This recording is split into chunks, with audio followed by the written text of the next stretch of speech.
Hey everyone, do you ever feel overwhelmed by your to-do list, whether it's on paper or in your mind? I feel overwhelmed all the time by my to-do list, and that's always been a big fucking pain point in my life. Um, I've never had a good system of managing all my tasks, and I've always felt overwhelmed by them. And I always find it difficult to start on a task or to start on the most important tasks until it's pressing, until it's at the last second, and I'm kind of forced to do it. Lately, I've been trying to start at the very basic levels to develop some kind of framework for tracking my tasks. Uh, Up until now, I've had like 10 to do lists, a bunch of apps, no taking apps, calendar apps, actual to do list apps, tons of them, like Todoist, Things. Um, just so many apps. Like obviously reminders. I've used some innovative ones like Tascade. I've tried Asana. I've just tried a lot of stuff. And, and and most of that stuff hasn't worked for me, and I think it hasn't worked for me because I wasn't approaching it in the right way. Um, I think that you there for someone like me and for probably people that are like me, there needs to be a planning time every week, probably maybe every day, definitely every month, probably most likely every week. So, what I need in my life is just a planning approach, a planning time where I kind of set a time to plan out my week. It just seems like life has become too complex for most of us, where even if we're trying to live pretty simple, basic lives. We don't have that many things going on. Personally, I don't have that many things going on in my own life. I know that, but I'm still overwhelmed. I'm still overwhelmed by by the things I have already to do in my life. How am I going to possibly take on more? How am I going to increase my capabilities and increase my value add, increase my output, and increase my contribution while I'm here? I just can't do it if I'm not capable of doing it. There's natural aspects of it too. I feel there's aspects of this rooted in our just in who we are as humans, as biological creatures. We're not really meant to be a walking repository or a walking computer, or walking repository of tasks, right? Say you have 100 tasks overall on your to-do list, which is not that big of a to-do list. Those tasks, a caveman, a cave dweller, or even a farmer, but surely a cave dweller would never have approached his life or her life that way. And even a farmer wouldn't, although a farmer is far from a natural way of living. For us humans, the cave dwelling or hunter gatherer way of living is the natural one. But basically, if you're a hunter gatherer, or the way our minds work, there's no interface or um, way to store it. It's just you're just living constantly observing things that come into your consciousness. And so if a part of you wants to remember something, there's going to be an inherent like um, stress or tightness in the mind trying to kind of recall it.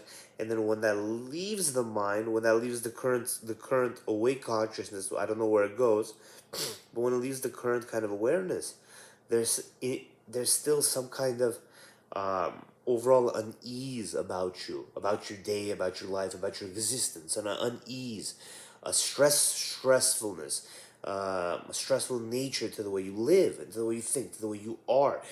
When you're alone, when you're calm, you just can't rest because your mind knows there's so many tasks for you to do. There's no interface or capability um, or caching a system in the mind of a human being to deal with that, right? There just is not that way. And so if you want to have a free mind to wander and explore and be creative, you can't always be just rethinking of your tasks, thinking of your tasks, thinking of your tasks.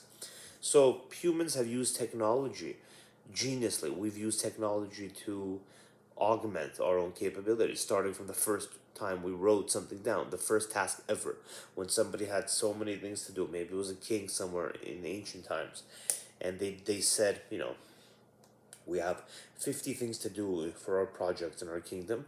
We can't remember them all. Let's put them down on a list. Who knows how that happened?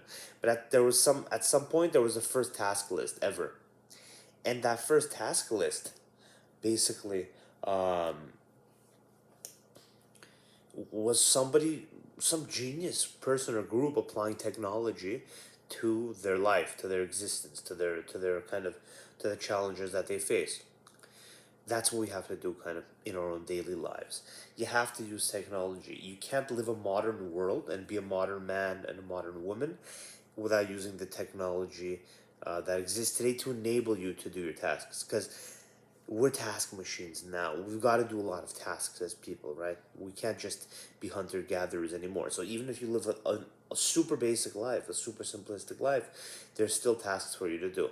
And if you're the type of person that's like me, that's a perfectionist that also gets overwhelmed with tasks, but also wants to do incredibly well on every task and feels that every task is such a representation of me, not at a conscious light level, but at a darker, like quieter level, something inside me from my past has made me unconsciously think that, and incorrectly think that, every task I do is a reflection of who I am. So every task is my work product, and that work product reflects who I am.